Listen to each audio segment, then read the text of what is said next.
한국은행이 기준금리를 연 3.5%로 동결했습니다. 10개월 만의 동결인데 고물가보다 심각한 경기 침체 상황을 더 고려한 것으로 분석됩니다. 체포동의안 국회 보고를 하루 앞두고 이재명 대표가 기자회견을 열어 사법 사냥, 오랑캐의 침략 등의 거친 발언을 쏟아냈습니다. 검찰은 심의 부적절하다며 유감을 표했습니다. 그동안 풍문으로만 떠돌던 북한 김정은의 아들이 평양에 거주하고 있는 것으로 정보당국이 파악했습니다. 김정은 아들은 체격이 다소 왜소한 것으로 전해졌습니다. 단독 보도합니다. 윤석열 대통령이 국립대병원 소아과를 공무원 인력 감축 대상에서 제외하고 인력 확대에 나설 것을 해당 부처에 강력 지시한 것으로 확인됐습니다. 공안몰이 적극 중단하라! 국정원과 경찰이 민노총 경남본부를 압수수색했습니다. 민노총 금속노조 경남지부장 등 2명이 북한 지령을 받고 반정부 활동을 한 혐의를 받고 있습니다. 유통업체들이 반값 한우에 이어서 반값 삼겹살, 반값 커피를 내놓자 소비자들이 이른바 오픈런을 벌였습니다. 배우 유아인이 대마에 이어서 프로포폴 검사에서도 양성 반응을 받은 것으로 확인됐습니다.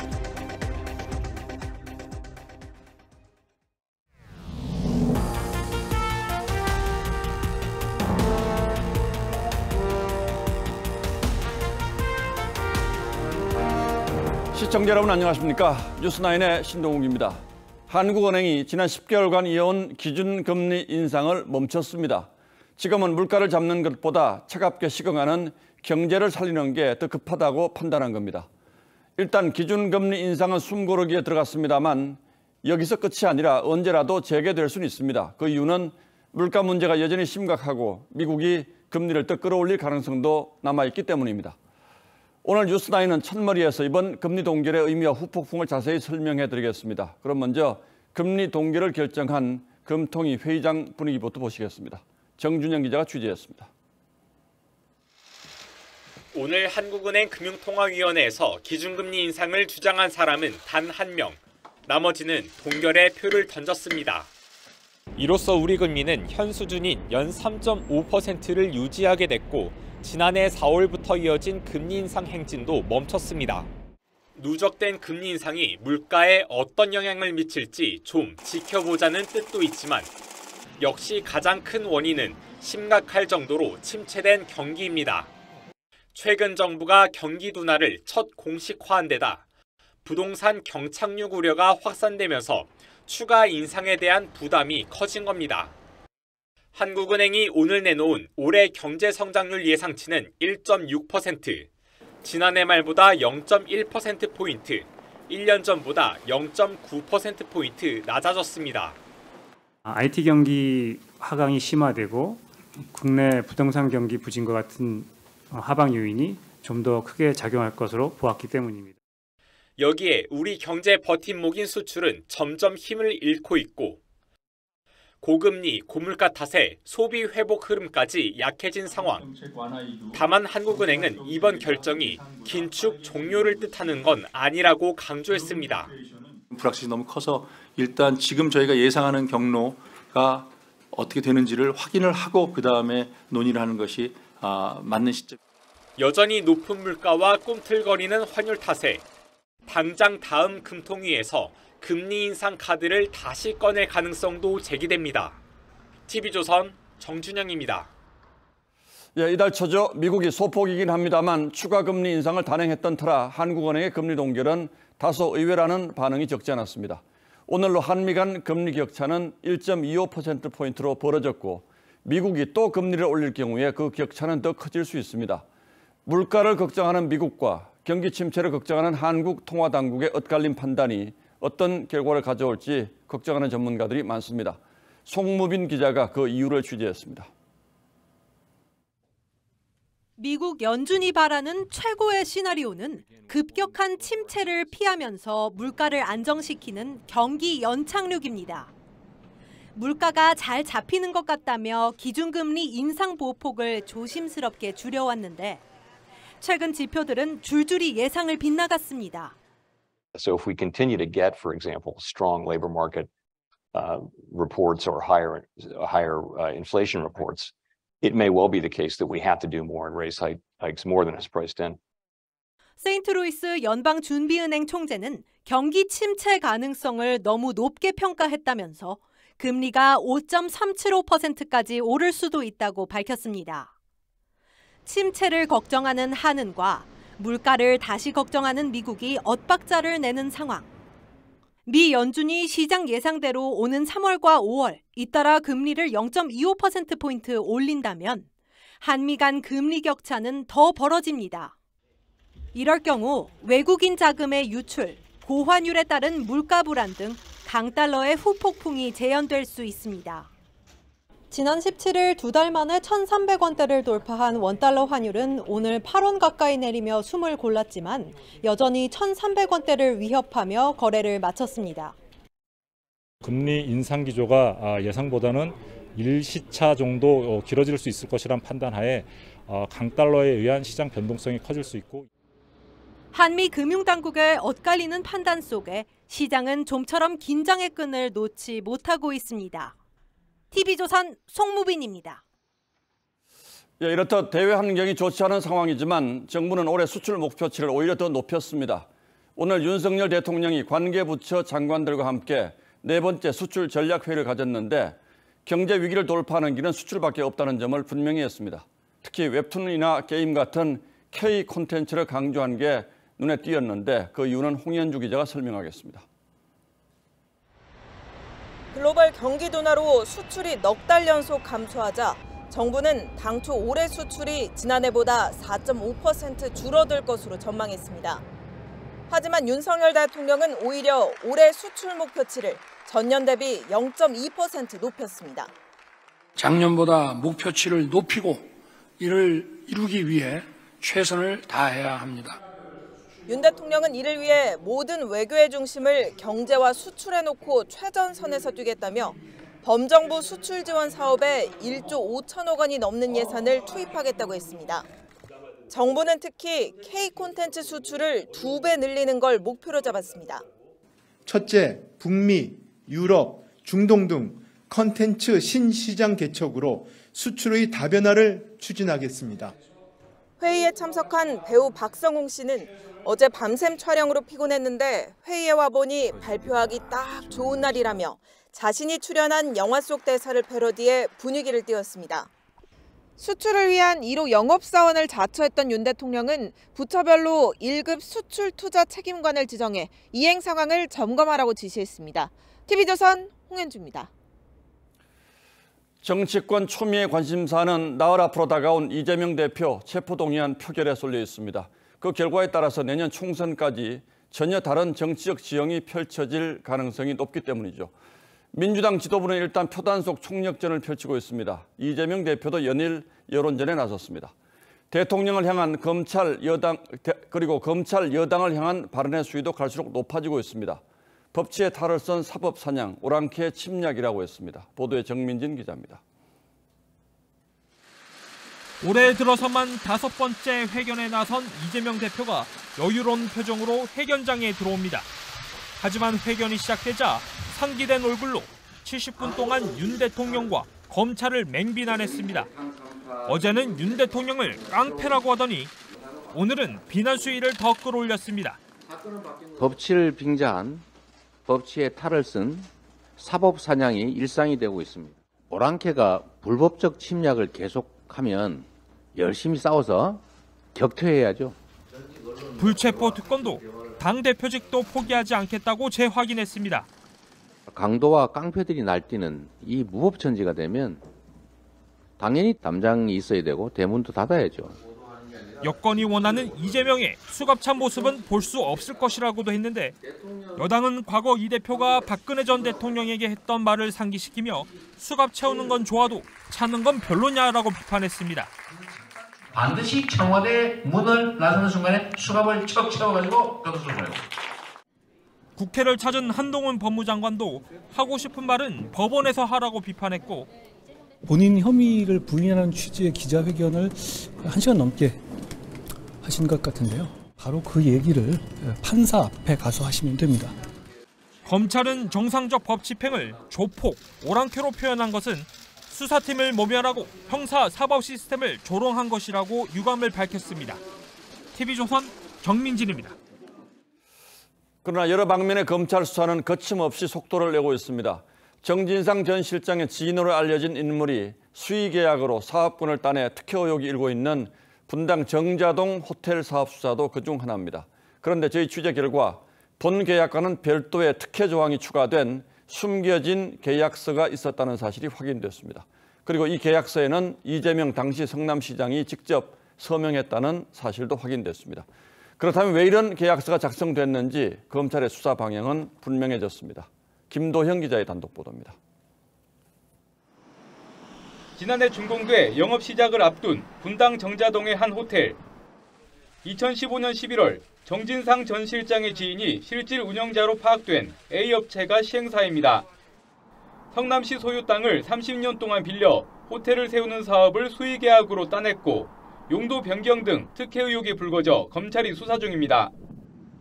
그런데 첫 계약 2년 뒤 보충 계약서가 새로 작성돼 특혜로 볼 수 있는 조항이 추가되고 당시 이재명 시장이 결재한 것으로 확인됐습니다. 원 계약서엔 호텔을 30년 동안 팔지 못하게 돼 있었지만 보충 계약에선 호텔 건물의 담보권을 설정하고 빚을 갚지 못하면 소유권을 넘길 수 있게 했습니다. A사는 이를 근거로 건물을 담보로 하는 담보 신탁이 가능한지 성남시를 통해 타진했습니다. 하지만 당시 행정안전부는 대부 계약이 끝나기 전 소유권이 바뀌는 건 사실상 불법이라고 판단하고 제동을 건 사실이 드러났습니다. 30년 운영하기로 했던 계약을 하고 건물 소유권을 넘기고 이득을 보겠다는 A사 측은 사업비의 투명한 관리를 위해 담보 신탁이 가능한지 알아본 것이라며 행안부 회신을 받고 실행하지 않았다고 해명했습니다. TV조선 김도영입니다. 쌍방울 대북 송금 사건에서는 이화영 전 부지사와 김성태 전 회장 측의 진실 공방이 이어지고 있습니다. 이화영 전 부지사는 자신은 쌍방울의 대북 사업에 일절 관여하지 않았고 돈이 건너간 사실도 몰랐다고 주장하고 있습니다. 하지만 객관적인 정황들은 다른 쪽을 가리키고 있습니다. 이 전 부지사가 북한 광산 개발을 추진한 쌍방울 계열사의 사회이사 자리에 통일부 출신의 전직 고위 관료를 추천했다는 주장도 나왔습니다. 주원진 기자가 취재했습니다. 쌍방울 계열사 나노스는 2019년 1월 정관 사업 목적에 광산 개발업을 추가했습니다. 북한 최대 히토류 매장지인 단청 개발을 염두에 둔 것인데 2개월 뒤 통일부 A 전 차관을 사회이사로 영입했습니다. A 전 차관은 취재진에 쌍방울에서 갑자기 연락이 와 사회이사를 맡았고 이화영 전 부지사가 추천했다는 얘기를 들었다고 밝혔습니다. 쌍방울 다른 인문들 이야기를 들어보니까 이화영이라는 사람이 추천했다고 하더라. 나노스는 대북단체 아태평화협의회 안모회장도 사회이사로 영입했는데 검찰은 안 회장도 이 전 부지사가 소개해줬다고 김 전 회장 공소장에 적었습니다. 이런 정황은 쌍방울의 대북사업과 송금 등에 일절 관여 안 했다는 이 전 부지사 측 주장과 배치됩니다. 핵심은 이제 나노스 주가 조작으로 보고 있는데 그럼 이제 그 부분은 왜 기소를 안 했느냐. 검찰은 A 전 차관을 불러 사회이사 영입 배경 등을 조사한 것으로 전해졌습니다. 검찰은 또 이 전 부지사가 설립한 여의도의 동북아평화경제협회와 이사장인 이해찬 전 민주당 대표 사무실을 압수수색했습니다. 이와 함께 이 전 부지사가 수감된 구치소와 자택도 추가 압수수색했습니다. TV조선 주원진입니다. 이재명 대표의 운명을 두고는 민주당 내에서도 다양한 목소리들이 나오고 있습니다. 체포동의안이 부결된다고 하더라도 이탈표가 얼마나 나올지도 중요한 문제입니다. 주말을 앞둔 민주당의 분위기는 어떤지 권은영 기자에게 직접 물어보겠습니다. 자, 권 기자. 단순 계산으로는 민주당에서 28명 이상이 찬성표를 던지면, 즉 대오에서 이탈하면 체포동의안이 가결될 가능성이 높다고 하는데 결국 관건은 비명계의 결집 여부 아니겠습니까? 네, 맞습니다. 이 대표에 반대하는 이 비명계 의원들은 대략 25명에서 30명 정도가 됩니다. 예. 이 지도부는 압도적인 부결을 자신하지만 지금 비명계 의원들의 마음은 막상 하려니 부결 투표도 가결 투표도 꺼림직한 상황이라고 할 수 있습니다. 한번 들어보시죠. 내년 총선 제대로 치르겠나 뭐 이런 걱정들을 하더라고요. 고민 중인 의원들이 꽤 있는 것 같더라고요. 예, 뭐 좀 이러지도 못하고 저러지도 못하고 정도로 마음이 왔다 갔다 한다 이런 상황 같은데 비명계 의원들이 고민하는 진짜 이유는 뭘까요? 네, 아무래도 이 대표의 사법 리스크 때문에 곤두박질 치고 있는 이 민주당 지지율과 또 내년 총선을 생각하면 이 체포동의안 가결표를 던지고 싶다가도 이탈표를 던진 뒤에 감수해야 할 정치적 부담이 상당하기 때문입니다. 예. 특히 비명계 의원들을 상대로 이어질 이 대표 강성 지지층의 좌표 찍기가 현실적인 부담입니다. 실제 한 초선 의원은 강성 지지층에게 배신자라고 찍히면 내년 총선 공천에서 경선은 포기해야 한다. 이런 위기감이 있다라고 속내를 전했습니다. 자, 그럼 결국 지도부 뜻대로 압도적인 표차로 체포동의안이 부결될 가능성이 높다 이렇게 봐야 합니까? 이 비명계도 사실은 부결을 예상은 하고 있습니다. 하지만 27일 표결에서만 이 대표 방탄에 동조하는 조건부 부결일 가능성이 큽니다. 그제 의원총회에서 나온 이 비명계 중진인 서른 의원의 이 발언이 내부 분위기를 가장 잘 보여주는데요. 서른 의원은 이번엔 일치 단결에 부결시켜야 된다. 예. 하지만 그 이후엔 이재명 대표가 잘 알아서 할 것으로 생각한다라고 했습니다. 상당히 의미심장하죠. 그러니까 이번 한 번은 부결의 표를 주지만 다음에 또 체포동의안이 넘어온다면 방탄도 없고 이 대표도 사퇴해야 한다 이런 의미입니다. 비명계 초재선 의원들도 비슷한 의견입니다. 한 초선 의원은 회기가 끝나면 스스로 영장심사에 나가거나 기소되면 사퇴하라는 의미라고 했고 이 수도권 재선 의원은 두 번째 영장이 나오면 대표직을 내려놓으라는 것이라고 했습니다. 자, 여러 정황들을 종합해 보면 오늘 27일 표결에서는 일단 체포동의안이 부결될 가능성이 상당히 높아 보이는데 이재명 대표 목소리가 자꾸만 커지는 건 왜 그렇습니까?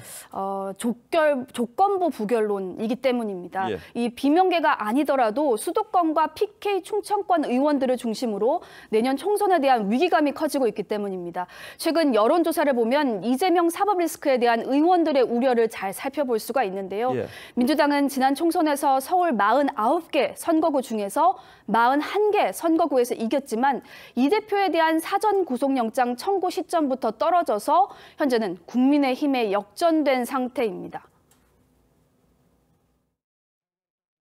방탄 프레임에 갇혀가지고 꼼짝달싹 못하고 이 발버둥 칠수록 빠져드는 개미지옥 같은 이런 상황. 박빙승부를 펼쳐야 하는 수도권 지역 국회의원들 과연 그러면 내년에 선거 제대로 치를 수 있을까? 자, 이제 뭐 금, 토, 일, 사흘 정도가 남았는데 남은 변수가 또 있을까요? 네, 비명계 의원들과 수도권 의원들이 과연 결집을 할 수 있을까? 이게 남아있는데요. 오늘 만난 한 비명계 의원은 개인적으로 만나보면 이 대표 사법 리스크를 끊어내야 한다는 의원들이 최소한 20명이 넘는다라면서 다만 행동으로 끌어낼 구심점도 없고 확실한 대안도 없는 상황이라고 분위기를 전했습니다. 예. 특히 대안으로 거론되는 이낙연 전 대표도 체포동의안 전국에 대해서 별다른 언급은 하지 않고 있습니다. 예, 이낙연 전 대표는 아직 미국에 있는 거죠? 네, 맞습니다. 예, 결국 뭐 내년 총선 공천 문제 때문에 의원들 속내가 더 복잡하겠죠. 예, 권은영 기자 잘 들었습니다.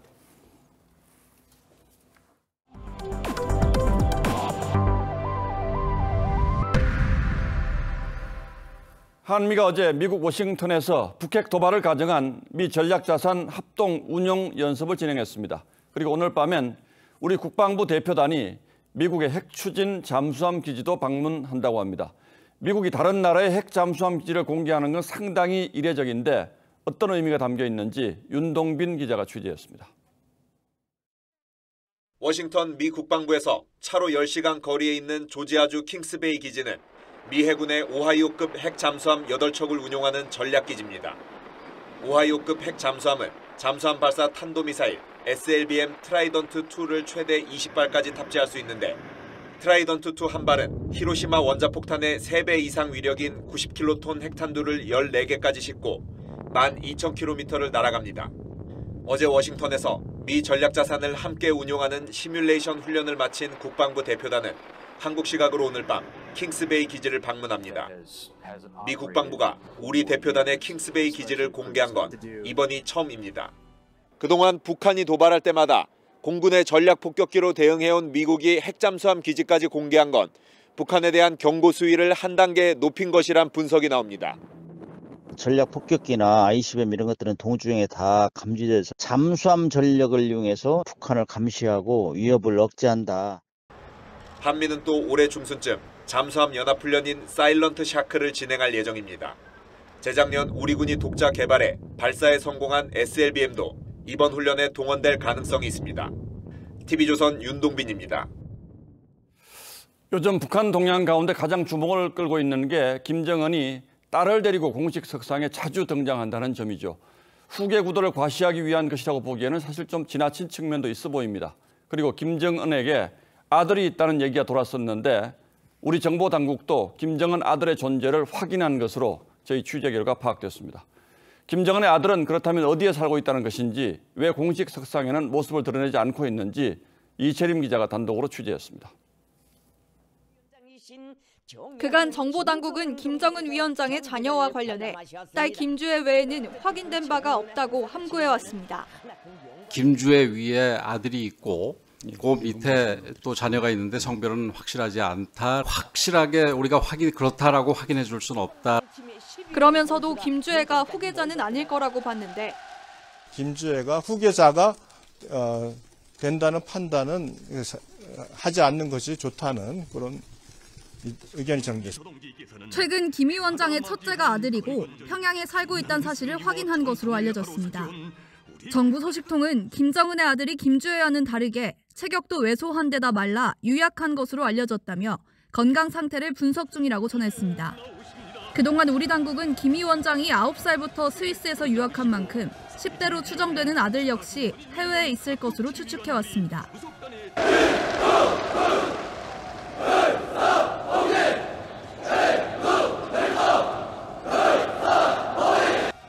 정보당국은 김 위원장의 가족관계 분석을 전담하는 별도 팀을 운영하고 있는데 리설주가 김 위원장과 결혼 전 다른 남자와 결혼했었던 것으로 보고 관련 내용을 분석 중입니다. TV조선 이채림입니다. 국정원과 경찰이 민주노총 경남본부 내 금속노조 사무실 등을 압수수색했습니다. 민노총 금속노조 경남지부 간부 등 2명이 북한 지령을 받고 반정부 활동을 한 혐의를 받고 있는 건데요. 현장에서는 민노총 반발로 충돌이 일기도 했습니다. 이채영 기자가 보도합니다.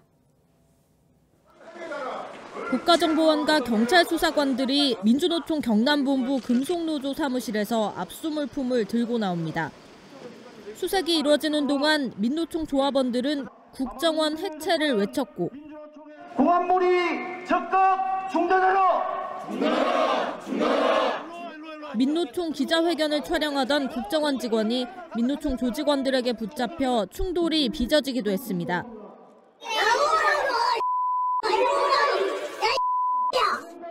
방첩당국은 민주노총 경남 금속노조 간부 A씨와 금속노조 거제통영 고성 조선하청지회 간부 B씨, 2사람의 사무실과 차량, 자택 등에 동시다발적인 압수수색을 벌였습니다.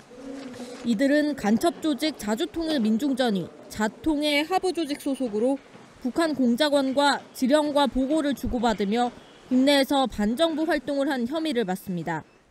수사당국은 이달 초 자통 관계자 4명을 먼저 구속해 조사 중인데 이 과정에서 B씨가 지난해 대우조선해양 파업 관련 보고를 보낸 혐의도 포착한 것으로 전해졌습니다. 대공 분야의 정통한 관계자는 A와 B씨 역시 동남아 국가에서 북한 공작원 김명성에게 포섭됐다며 암호화된 지령을 받고 반미, 반정부 집회를 주도했다고 전했습니다. 자통 조직원들은 지난 2016년 무렵부터 수년에 걸쳐 캄보디아와 베트남 등지에서 북한 대남 공작원 김명성을 만나 교신 방법 등을 교육받고 조선노동당에도 가입한 것으로 전해졌습니다. TV조선 이채연입니다. 라임 사태의 주범인 김봉현 전 회장으로부터 불법 정치 자금을 받은 혐의로 민주당 기동민, 이수진 의원이 재판에 넘겨졌습니다. 사실 이 의혹은 2년여 전에도 불거졌었는데 도주한 김 전 회장이 지난해 말 다시 붙잡히면서 기소가 이뤄졌습니다. 이 관련해서 기 의원과 이 의원은 혐의를 부인하고 있습니다. 정은하 기자가 보도합니다. 보석 중 도주했던 김봉현 전 스타모빌리티 회장이 지난해 12월 붙잡히면서 정치권 로비 의혹 수사에 속도가 붙었습니다. 김 회장이 검찰의 20대 총선을 앞둔 2016년 정치권 인사들에게 정치 자금을 줬다고 진술한 겁니다. 검찰은 서울시 정무부시장 출신으로 20대 총선에 출마한 기동민 의원에게 현금 1억 원과 200만 원 상당의 양복을 준 것으로 파악했습니다. 선거 자금과 양재동 화물터미널 부지 인허가 알선 명목으로 건넨 것으로 보고 있습니다. 비례대표인 이수진 의원과 김영춘 전 의원은 각각 500만 원, 국회의원 예비후보였던 김모 씨는 5천만 원을 받은 혐의로 기소됐습니다. 검찰은 김 전 회장의 진술뿐 아니라 통화 내역과 신용카드 결제 내역 등을 바탕으로 자금이 오간 시점과 장소를 특정했다고 밝혔습니다. 해당 의원들은 강력 반발했습니다. 기 의원은 입장문을 통해 검찰이 거짓을 주워 담아 시나리오를 썼다고 주장했고, 이 의원도 정치검찰의 부당한 기소에 맞서 싸우겠다며 혐의를 부인했습니다. 기 의원 등에 대한 기소로 김 전 회장의 정치권 로비 의혹 수사를 사실상 마무리한 검찰은 재계 등 정치권 외 로비 의혹에 대해서도 수사를 이어나갈 예정입니다. TV조선 정은아입니다. 마약 투약 혐의를 받고 있는 배우 유아인이 대마에 이어서 프로포폴 검사에서도 양성 반응이 나온 것으로 확인됐습니다. 경찰은 상습 투약 여부를 수사하고 있습니다. 차순우 기자의 단독 보도입니다. 경찰은 5일 인천국제공항에서 귀국하는 유아인 씨 신체에 대한 압수수색 영장을 집행했습니다. 즉각 소변 검사를 실시해 대마 성분이 검출됐는데 프로포폴은 음성 반응이 나왔습니다. 그런데 국립과학수사연구원이 유 씨 채모를 정밀 감정한 결과 프로포폴도 양성이 나온 것으로 파악됐습니다. 소변 검사와 다른 결과가 나온 건 대마의 주요 성분이 길게는 열흘 정도까지 검출되지만 프로포폴은 3, 4일이 지나면 체내에서 배출되기 때문입니다. 하지만 채모는 길이에 따라 잔류 성분이 계속 검출돼 1cm만 남아있어도 약물 이력을 밝힐 수 있습니다. 한 달에 2cm씩 자란다고 보면 10cm면 20개월 동안 약물 이력이 남는 거예요. 소변에서 검출되지 않았어도. 경찰은 국과수 감정 결과와 휴대폰 자료 분석을 토대로 유 씨의 마약 상습 투약 여부 등을 수사하고 있습니다. 유 씨 측은 별다른 입장을 내놓지 않았습니다. 변호사님 선임되면 변호사님 통해서 공식 입장 말씀드릴게요. 경찰은 추가 조사를 거친 뒤 유 씨를 피의자 신분으로 소환할 예정입니다. TV조선 차순우입니다. 주택시장이 침체되면서 공인중개사를 끼지 않고 직거래하는 사례가 늘고 있죠. 이 편법 증여 등 악용 사례도 적지 않아서 이 정부가 불법이 의심되는 부동산 직거래 800여 건을 조사했는데 270여 건이 적발됐습니다. 아버지 회사 소유인 21억 원 아파트를 돈 한 푼 들이지 않고 매수하기도 했습니다. 또 어떤 불법 거래가 이뤄졌는지 정수양 기자가 취재했습니다. 서울 서대문구의 아파트.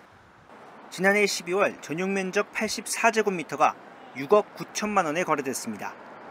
재작년 14억 3천만 원이었던 최고가의 절반에도 못 미치고 직전 매매보다 3억 원쯤 낮은 가격이어서 증여성 거래라는 의심을 받았습니다. 10억 정도에는 매매가 될 수 있었겠지만 그렇게 매매되는 물건이 없어요. 최근 직거래 비중은 부동산 거래 5건 중 1건에 달할 정도로 높아졌습니다. 세금을 줄이기 위해 직거래를 가장한 증여가 늘면서 시세보다 현저히 낮은 가격의 거래가 잇따르는 상황입니다. 정부가 이처럼 수상한 직거래 800여 건을 추려 조사한 결과 불법이 의심되는 276건이 적발됐습니다. 편법 증여와 명의신탁 의심 사례가 각각 77건과 19건에 달했습니다. 한 법인 대표의 자녀는 21억 원에 아파트를 매수하면서 거래대금 전부를 법인으로부터 조달받았는데 전세보증금 이체 내역 등이 확인되지 않아 편법 증여 의심 사례로 국세청에 신고됐습니다. 직거래를 이용해 명의신탁을 하거나 공공임대 아파트를 불법으로 전대하는 사례도 있었습니다. 국토부는 이번에 적발된 불법 의심 거래를 국세청 등에 통보하고 고가의 허위거래 신고 후 계약을 해지하는 실거래가 띄우기에 대한 조사도 이어갈 방침입니다. TV조선 정수양입니다. 이렇게 한쪽에서는 별의별 방법이 다 동원돼서 재산이 축적되는데 또 시선을 조금만 옆으로 돌리면 다른 세상입니다. 돈 한 푼이라도 벌기 위해서 또 자꾸 망가지는 환경을 생각해서 담배꽁초를 줍는 사람들이 있습니다. 저희 취재진도 직접 주워봤습니다. 꽁초를 줍는 것도 또 이를 모아서 구청으로 가져가서 돈을 받는 것도 쉬운 일이 아니었습니다. 김창섭 기자가 다녀왔습니다. 골목가 곳곳에 버려진 담배꽁초. 배수구를 덮은 천을 걷어내자 말 그대로 수북합니다. 와, 이거 엄청 많네. 주워도 끝이 없을 정도인데 그대로 두면 미관상 안 좋고 하수구가 막혀 침수 피해 원인도 됩니다. 이렇게 많다 보니 서울 성동과 용산 등 구청이 담배꽁초를 가져오면 현금 보상제를 시행합니다. 주민센터 직원이나 위원분들의 힘만으로는 좀 벅차더라고요. 1g당 20원씩 지급해드리고 있고요. 구청별로 차이는 있지만 수거량이 일정 기준을 넘으면 꽁초 2개 정도 줄량 정도인 1g당 20에서 30원을 받을 수 있습니다. 제가 2시간 동안 모은 꽁초가 총 1000개 정도인데요. 얼마나 받을 수 있는지 주민센터로 가보겠습니다.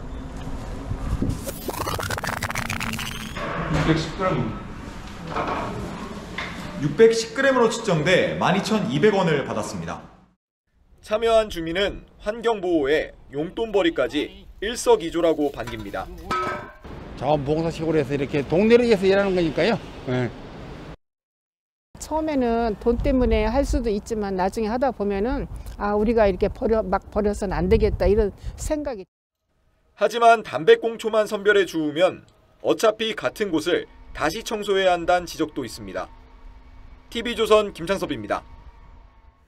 얼마 전 한우가 반값에 나와서 문을 열기 전부터 줄을 서서 사가는 이른바 오픈런이 벌어지기도 했죠. 이번에는 반값 빵과 커피, 삼겹살 등이 등장해서 소비자가 몰렸습니다. 그만큼 고물가가 힘겹다는 방증이겠죠. 윤재민 기자입니다. 점심시간을 훌쩍 넘긴 서울의 한 프랜차이즈 커피 전문점. 계산대 앞에 여전히 긴 줄이 늘어섰습니다. 아이스 아메리카노 네. 2잔만 드리면 가져가실 거예요? 이 5,000원 결제드리겠습니다. 이 커피 전문점이 한 잔에 6,000원인 커피를 1호점을 열었을 당시 가격인 2,500원에 판매한다는 소식에 사람들이 몰린 겁니다. 일할 때는 이게 안 마시면 참 이게 버티기가 힘든데 그래서 항상 마시는 편인데 요즘 물가에 좀 부담스러운 가격이긴 하죠. 매진 행렬을 이어간 반값 한우에 이어 반값 짜장면도 등장한 가운데 한 대형마트는 삼겹살과 목살 35톤을 절반 가격에 판매하고 나섰습니다. 삼겹살 1인분을 밖에서 사 먹으면 19,000원 정도인데 반값 행사에서 사면 3,300원으로 6분의 1 가격입니다. 고물가에 지친 소비자들은 반값 행사가 반갑기만 합니다. 식당에서 먹는 것보다는 집에서 구워 먹으면 엄청 싸죠. 23,000원 돈 되잖아요. 50% 하게 되면 그러면 부담이 없죠. 정가보다 더 싼 제품을 찾는 싼물 소비가 늘고 있습니다. TV조선 윤재민입니다. 러시아가 우크라이나 침공 1년을 앞두고 대규모 군중 집회를 통해서 전쟁의 정당성을 부각했습니다. 푸틴의 계속된 핵 전력 증강에 바이든 미 대통령이 경고 메시지를 보냈고 소모적인 이 전쟁은 이제 서방 대 러시아 충돌로 확산하는 양상입니다. 반전을 거듭했던 지난 1년을 최원희 기자가 돌아봤습니다. 우크라이나 침공 1년을 앞두고 열린 국경일 행사에서 러시아 국민들이 환호합니다. 푸틴 대통령은 핵 전력 증강에 더 많은 관심을 쏟겠다며 또 핵을 거론하고 나섰습니다. 러시아! 전쟁의 정당성을 강조하는 러시아. 1년 동안의 전황은 반전의 연속이었습니다.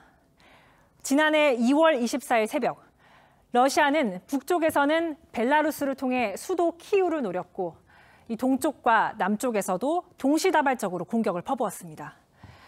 초반만 해도 러시아군은 이 키이우 코앞까지 진군하고 또 남부 헤르손도 점령하면서 파죽지세였습니다.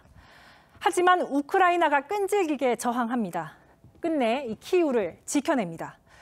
그러자 러시아는 동부와 남부 공격에 집중하기로 전략을 바꿉니다.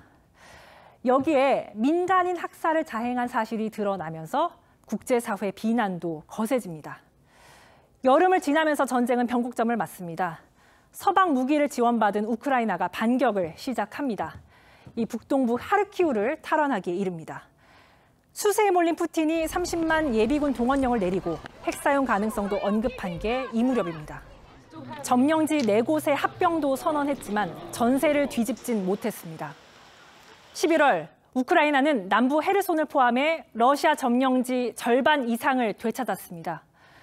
이후 젤렌스키는 미국을 찾아 2조 4천억 원 규모의 군사 지원도 받아냈습니다. 하지만 상처만 남는 소모전은 현재 진행형입니다. 1년 전과 비교하면 우크라이나가 많은 땅을 되찾았지만 러시아는 현재까지도 동부와 남부에서 파상 공세를 펴고 있습니다. 올봄 대공세에 나설 거란 전망도 나옵니다. TV조선 최원입니다. 예, 다음 뉴스입니다. 국민의힘 대표 경선이 땅 싸움으로 얼룩지고 있습니다. 김기현 후보의 울산 땅 문제에 대한 다른 후보들의 협공이 이어지자 김 후보가 오늘 긴급 기자회견을 열어서 반박했습니다. 강원도를 찾은 후보들은 한 목소리로 규제 완화를 약속했습니다. 강원도 합동연설의 현장은 황병준 기자가 다녀왔습니다. 강원 합동연설회에서 김기현, 황교안 후보는 지역 발전을 막는 규제를 풀자고 입을 모았습니다.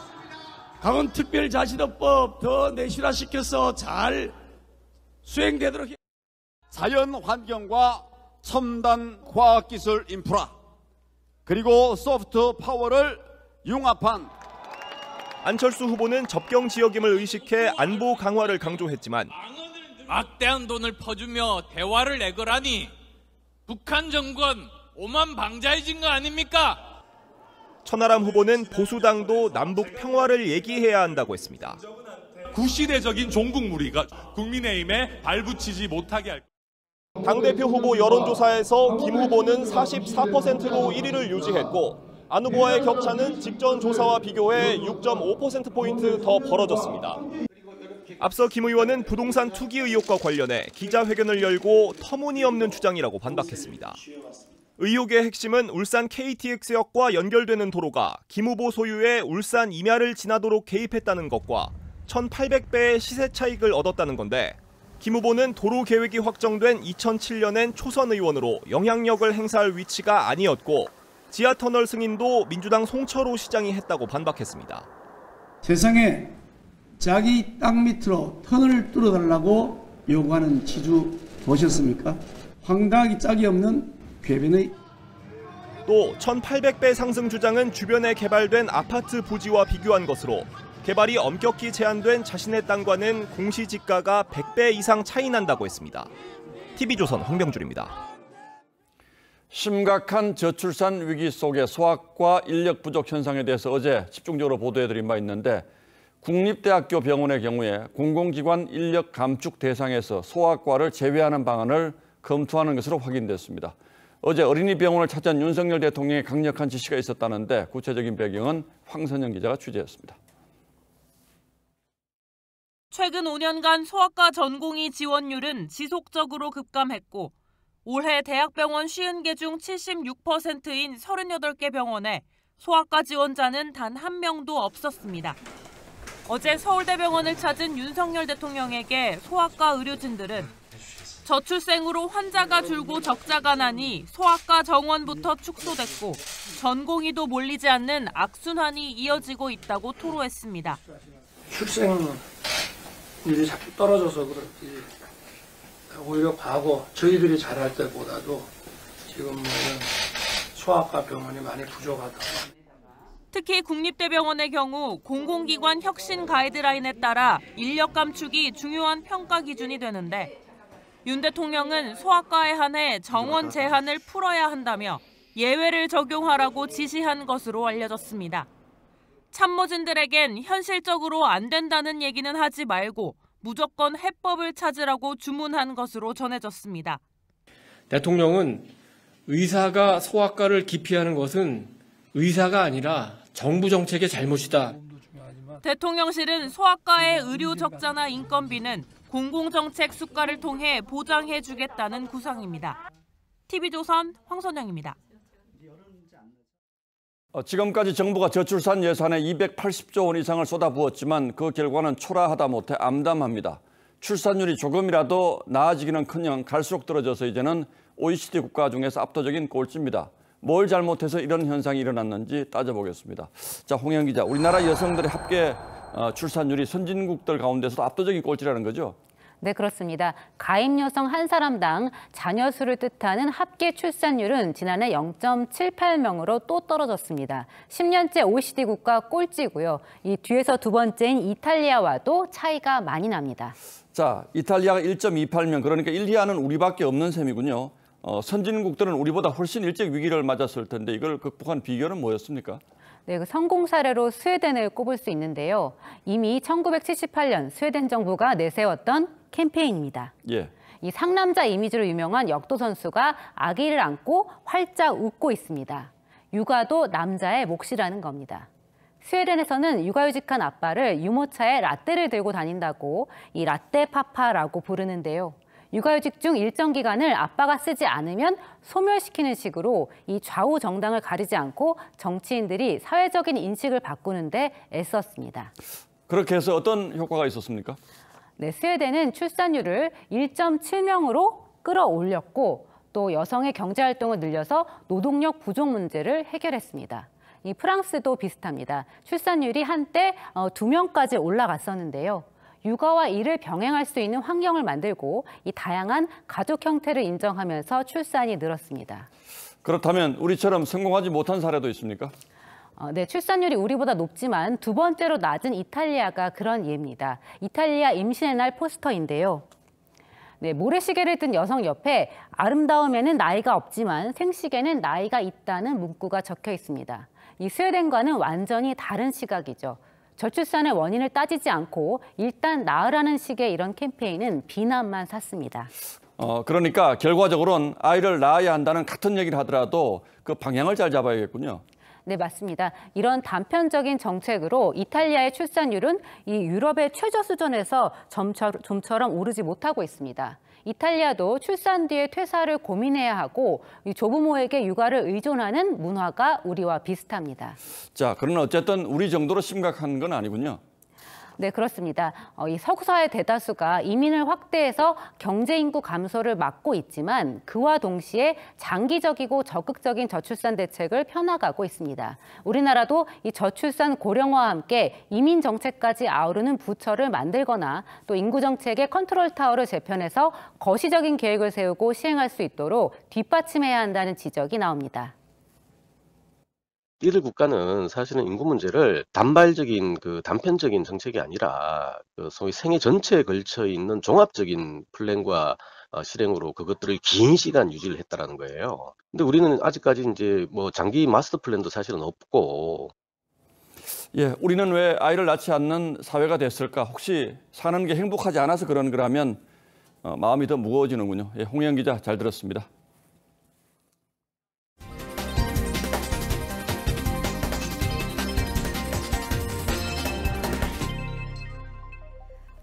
네, 배고파지는 시간에 맛있는 뉴스 하나 전하겠습니다. 농민들은 한우값이 크게 떨어져 걱정인데 사실 소비자 역시 한우를 구이로 먹으려면 쉬운 일이 아니죠. 이 국거리에 쓰이는 한우를 마블링 가득한 구이용으로 바꿔주는 이 저온 건조 숙성 기술이 나와서 농민뿐 아니라 소비자 기대도 커지고 있습니다. 이승훈 기자입니다.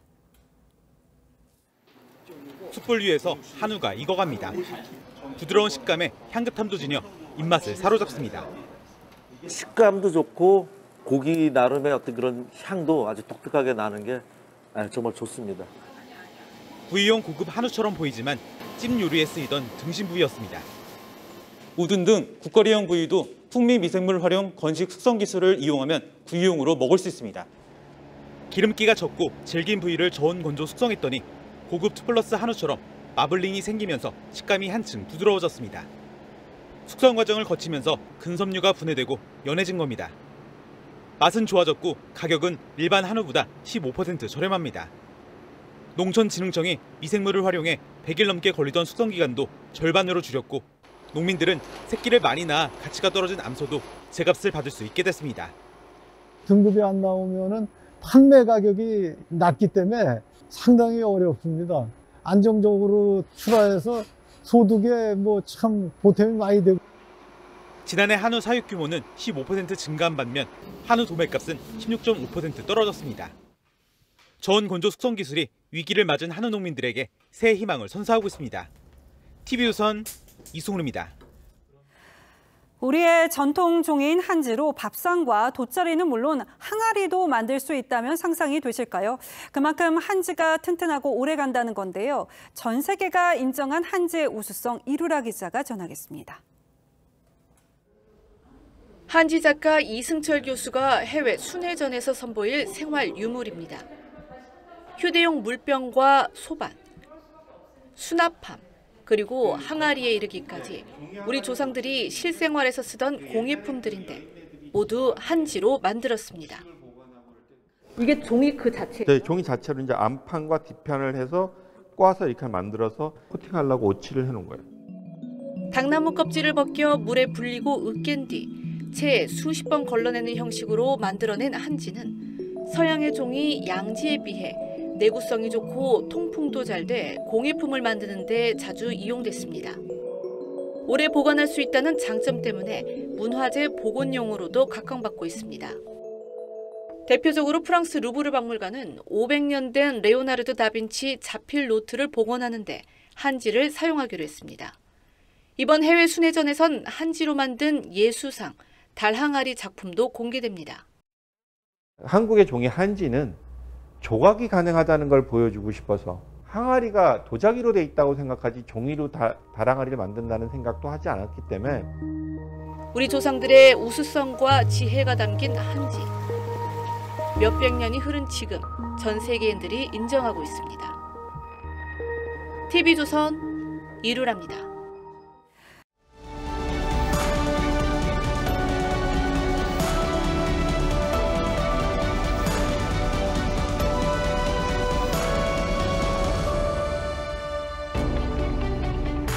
홀로 마시는 술은 쓸쓸합니다. 하지만 시선 200은 스스로 술 따르는 독작조차 낭만과 예술의 경지로 끌어올렸습니다.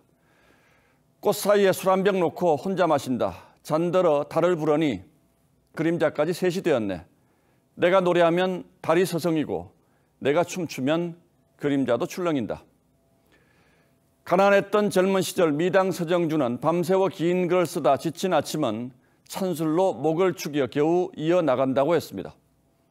외로운 밤 가난한 시인에게는 찬소주가 맞춤하죠. 밤늦게 시를 쓰다가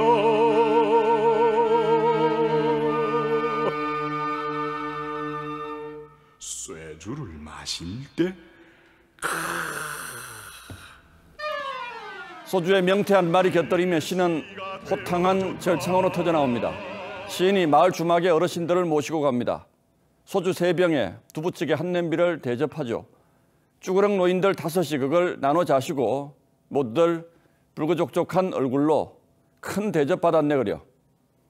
그런데 이제 소주 3병이면 말 그대로 큰맘 먹고 하는 대접입니다. 음식점에서 보통 한 병에 5,000원 하던 소주가 6,000원으로 껑충 뛰게 생겼으니 말입니다. 소주는 지난해 주정값 인상으로 출고가가 9년 만에 최고로 오른 데 이어 병값 인상까지 앞두고 있습니다. 그 바람에 이미 7,000원에서 9,000원씩 받는 음식점들이 생겨났습니다. 출고가가 콩이라면 콩이 한 번 구르는 사이에 음식점 소주값은 호박이 한 번 구르듯 뜀박질하는 겁니다. 소주 소매가와 음식점 판매가 차이는 1980년대 중반까지 2배를 벗어나지 않았습니다. 그 뒤로 서너 배 차이로 벌어지는 추세가 굳었죠. 지금 소매가가 이쯤인 걸 감안하면 음식점 판매가는 5,000원에서 7,000원까지 형성될 수도 있다는 얘기입니다. 여기에 병값 인상까지 반영되면 6,000원 돌파도 시간 문제입니다. 게다가 와인과 맞먹는 14도짜리까지 등장해서 계속 순해지면서 같은 취기를 맛보려면 그만큼 더 마셔야 합니다. 맥주 역시 지난해에 이어서 오는 4월에도 주세가 인상돼 조촐하게 소맥 한 순배 돌리는데도 12,000원이 훌쩍 넘게 생겼습니다. 식재료부터 인건비까지 두루 무섭게 뛰는 물가고 속에 서민 음식점 꾸리는 분들도 속이 타긴 마찬가지일 겁니다.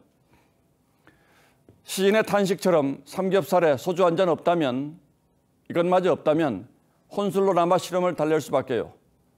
주선 200의 경지에 닿지 못하는 소시민들이 홀로 기울이는 그 소주는 된 소리로 소주라고 발음해야 제격입니다.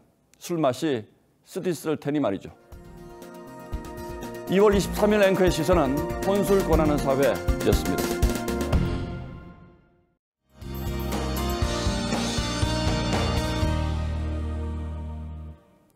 추위는 풀렸지만 공기는 다소 탁한 하루였습니다. 내일은 미세먼지 농도가 더 높아지겠는데요. 밤사이 스모그가 유입되면서 전국 대부분 지역이 나쁨 단계를 보이겠습니다. 중부 지역은 안개도 짙게 끼겠습니다. 특히 출근길에는 200m의 앞도 보기 힘들겠고요. 낮에도 종일 잿빛 하늘을 보이겠습니다. 동해안 쪽으로는 많은 눈이 예보돼 있는데요.